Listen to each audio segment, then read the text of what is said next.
Hello seekers, welcome to Punneit's Astrology, your one-stop astro channel. Once again, I'm back in nature, trying to bring some important concepts of astrology. There are Mahadashas which you always are scared about. A lot of people have different kind of approach towards that Mahadasha.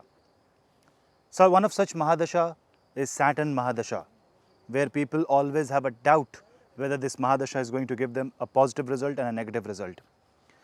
Then there are certain Antardasha, which is the sub-period in a Mahadasha. Every Mahadasha is again further divided into 9 segments of different time given to them.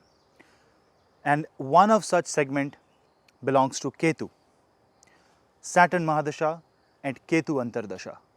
What does this combination will bring if you are undergoing this? If you are in Saturn Mahadasha and Ketu Antardasha, you will understand what I am talking. And if you are not in a Saturn Mahadasha and Ketu Antardasha, this becomes an academic important point for astrology for you. This becomes a point of academic interest. Just go through this video, stay till the end, and you will get to know the effect on a person, what happens to him, on a very generic sense, what exactly happens to him, because actually the position of Saturn and Ketu will decide mostly what will be the result. But let's talk on a very generic and a very broader sense, what happens when Saturn Mahadasha and Ketu Antardasha comes in a lifespan of a human being. But before that, do not forget to hit like, subscribe and share, and hit the bell icon so that you never miss another update. If you want to follow me on social media, you can follow me on Facebook, Instagram and Twitter, and the details are in the description box below. If you want to take my consultation, you can drop me an email. The email ID is also in the description link below. So let's start this unique video.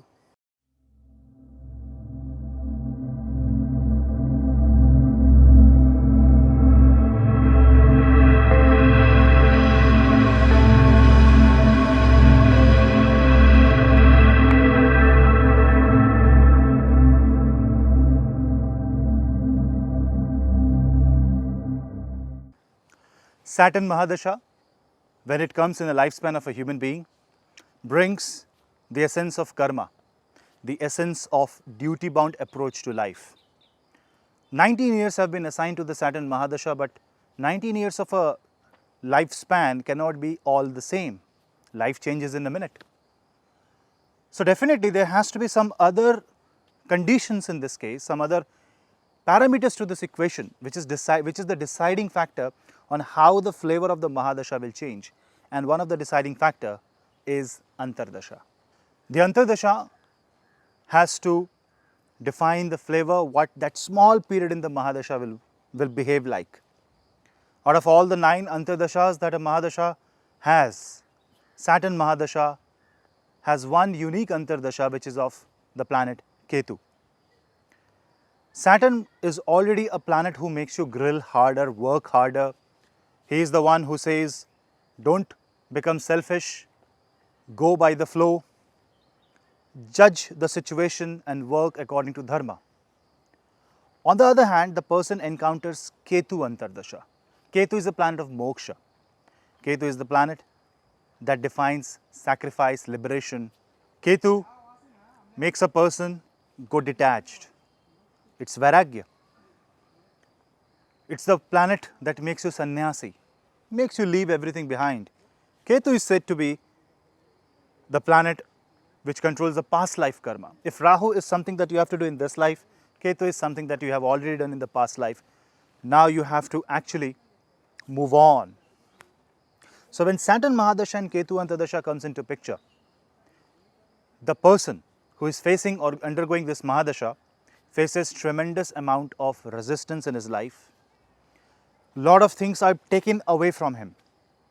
I'm not judging whether that is good or bad, but just as a subjective analysis. Things are taken away from him, his attitude changes. Lot of things he has to leave behind.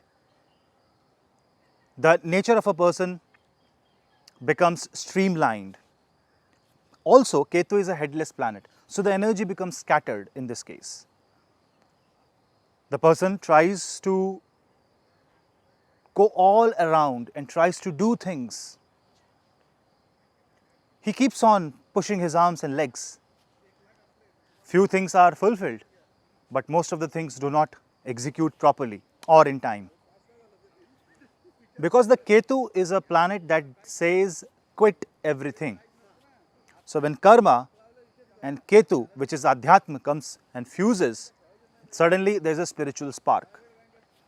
What happens for a spiritual person is that he will be able to understand that spiritual spark. But in case of a material person who is living a day-to-day normal life, he will not be able to understand the spark that has been ignited in him. Ketu wants you to become spiritual. Ketu says, look inside. And Saturn is karma. So when Saturn and Ketu comes, it's a time of reflection, inner reflection.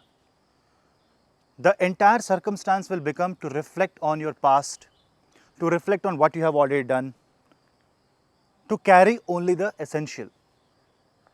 So Saturn Ketu Mahadasha and Antardasha combination is like you have loads of baggage along with you. You are at the shore of a ocean, sea, or at the bank of a river. You have to take a boat. The boat is small. You can only carry a one bag, just a single bag, and you have 10. You have to choose only one bag. And that is the most difficult decision for any human being. Which bag to take? Because there are so many things that he has to leave behind. But then he is the one, if he takes that decision, who will cross the sea, reach a new shore, reach a new place, become a new person, have a new identity. So it's like a filter. Ketu pierces the person's life and starts sharpening that. When you sharpen something, the particles will be shredded away, the particle will be, the object will reduce in volume because the blunt edge has to lose something to become sharp. That sharpness of life is in the Saturn Mahadasha and Ketu Antardasha.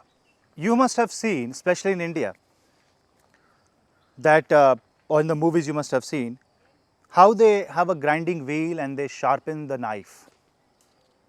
So the household ladies used to take all the knives and all the scissors and everything to the man who has a grinding wheel, and he will continuously sharpen the knife and he will place it on the grinding edge. The wheel will rotate, and that rotating wheel will produce sparks, and the knife will become sharpened.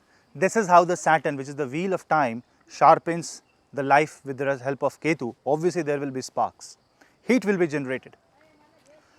So in most of the cases in Saturn Mahadasha and Ketu Antardasha, the wish fulfillment never happens.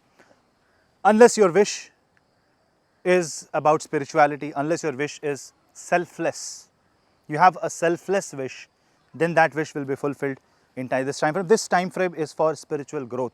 So if you are in Saturn Mahadasha and Ketu Antardasha, you need to understand and absorb, and you have to wait out this time.